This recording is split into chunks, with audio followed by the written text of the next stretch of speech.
look at DevSecOps, and we just don't talk about DevOps, right? Security has become an important area of DevOps. Earlier, security was always looked at something which will postmodern once you have put things in operation, but with the shift left approach, right, things have started moving as part of the DevOps. See, one of the challenges with DevSecOps has always been the mindset. Right? And I use this analogy is getting married is enthusiasm, but staying married is a skill. And same holds true here, right? A lot of enthusiasm, CTO, CFO will say, yeah, let's do DevSecOps, and they'll say, yeah, let's bring in tools. Azure DevOps, Jenkins, Bitbucket, and OK security. But that's just the tooling, right? You need proper skills to bring value out of it. And missing those skills is an important challenge which we have. I mean, with our customers which we talk to, they'll say, one of the things which we were just discussing earlier, one of our large banking customers based in the US, they use Bamboo, they use SonarQube, they use a lot of stuff, they use dashboards in Bamboo, and they say, yeah, our DevSecOps is not working well. We don't know where the problems are. We don't see why we are slow. Our test cycle doesn't catch up with the development cycle. How do we solve this problem, right? And that's wherein we talk to them that your problem is not tooling. You have everything with you, right? The problem is availability of skills and the right mindset that you need to do that stuff, right? For me, those are the two big challenges, right? Everything else just falls in terms of how do you plan it. Right? I think that's true. I think that is also what we see, right, when we talk to different things. That, and you touched upon both the aspects, right, from a process perspective as well, that if there are certain gaps, then we'll fall behind. And people, right, I think mostly we look for tools, right, we look for insights, but how skilled, how trained are people are to that's correct. Any thoughts, Sachin, Raghu, what to add, compliment, what? For me, I find a little different type of challenge. Coming in a small organization, one of the challenges is to get exact stakeholders on board. What he talked about is the other way around, where execs are excited and then they want to drive everything. They are aware of the philosophy, they are aware of the benefits, and then it becomes difficult to drive that kind of effort bottom. But in a smaller organization where the ground level people are highly skilled, they want to adopt these new techniques and mindset, but then it becomes a big challenge to convince the stakeholders, because you cannot prove a tangible benefit or a value add by adopting a philosophy or a set of philosophy. That's a very big challenge for me. Number two is, like I will extend what he said on skill set.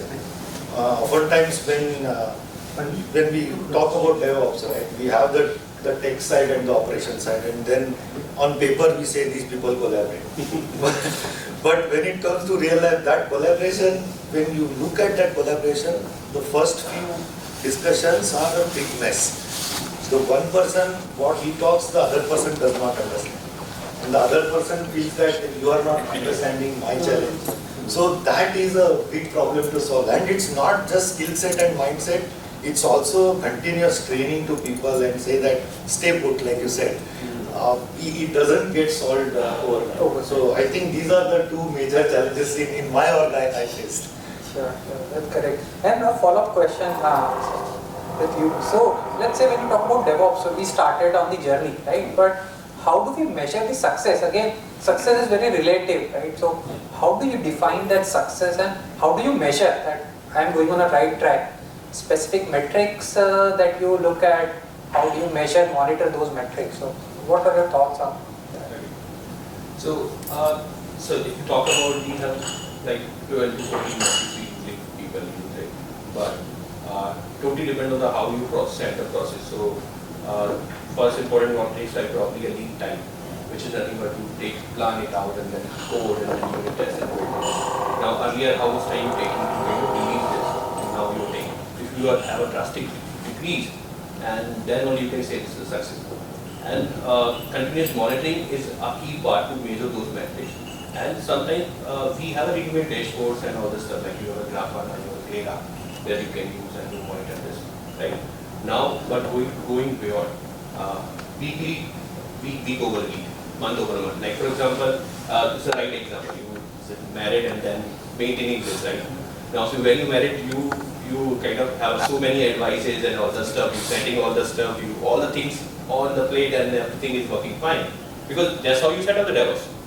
But you have to go more granular. Like for example, using Clara, you can log into the attest to the bit bucket. How many check-ins you were doing, the developer, the continuous developer, check-ins was doing week over week or month over month. That's a quarter over like. When you started, it was good, but it's suddenly decreased kind of 8% or 10, 80%. Then it's a problem. Whatever you set up is not working well. This is how you measure. But overall success, the lead time and the frequency of the deployment. Like frequency of the deployment, not when you check out or check in, is about over a time how many releases you have of this product. Now, the second thing which usually we look forward is change failure rate. So you develop, you code it, and you released it, but nobody had tracked it down. Customer say, oh, this is not working. So this should be minimal when you after you set up the DevOps. And you have so many ways to kind of early detect this. Like for example, you have continuous testing, right? So in the continuous testing, you does not have enough test cases. That's what is failing. Or your operation team haven't did the system testing and haven't set the right configuration because it is failing. So if you can automate those processes, that will help you to kind of early detect and reduce the change failure rate. So it's a detection and then taking an action on it. That is a success. If you just not able to detect or automatically sending an email on a threshold, let's say you have a dashboard and when you set up a dashboard, you look daily basis and then you are doing something else, right? So it's better to set up a threshold there. If it is an 80% decay, automatically send an email to you so that you can click on the dashboard and see what is happening and then send out the email. So taking action is an important thing. Now, the main key business factor is which is called MTDR, which is mean time to detect and recover. If something has breakup and you sign SLA, and are you able to complete this in a defined SLA or not? Is a key factor. This is actual success. This is a business key factor because it totally correlates to your availability of the product, right? And the rollback, the operation team do, right? What they do, like they take when you have a release, they take a backup, and something has failed up and you are not able to kind of resolve it. They do a rollback. So how many rollbacks is happening on a weekly basis and monthly basis? It has been decreased or not before setting this process or after it. So these are the kind of 4 metrics usually we look at, but there are kind of, as I say, like 12 to 14 metrics based on the business to business. Like Dave Stacks have a different way of looking at it because the security domain. Right, but in general, these 4 metrics we follow. Sure. Yeah. And I'm hearing you all, it seems that marriage is a pretty important lesson, right? Everything we relate to marriage, people kind of, let's say, all married people right here, they are able to understand, sir. Big question here. Are you married by the way? You don't look like it. I'm wondering also experience. Well, I'll just add to what you said. Sure. So it is great to, what he essentially mentioned is what we call DORA metrics, right? And most of the businesses which we talk to, they will say, yeah, we have ways of measuring metrics, 12, 14 metrics, right? But the problem is a problem of TMI, which is too much information. You have information, the dashboards are there, the alerts are there, the notifications going to Slack, MS Teams, mobile phones. What do you do with that? And that's where again the problem of mindset and the skill. Right? The metrics is there, but it is just sitting there, right? You cannot automatically fix your CFR or the deployment frequency. Something needs to be done to fix that. Right? And if that's not happening, nothing helps. Right? So too much of information sometimes becomes a challenge as well. You need to have the right information. If it is 4 metrics, you say these are the only 4 metrics we decide. Everything else is secondary. But how do we take action on that and how do we monitor whether we are improving and fire people if nothing is happening is an accountability which you need to put. Otherwise, yeah, you're just wasting money by having tools in place. I think that's where I think, and we will continue with this discussion because I know Sachin is an expert in AI ops and I think that is one way, right, Sachin, that we'll try. And we will come to that and talk in more detail. But one thing I want to add here is that So we talk about DORA metrics and these things, but still we talk to some of the customers who are very at the nascent stage. So even they do that, even DORA metric is something which is far for them.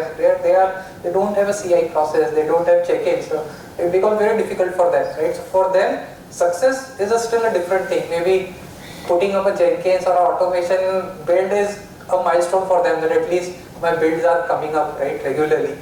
And then from that, yes, DORA comes in, and then eventually you can go to, so depending on the maturity of the enterprise, right, where they are starting their journey from, where they want to lead, so these metrics again would change.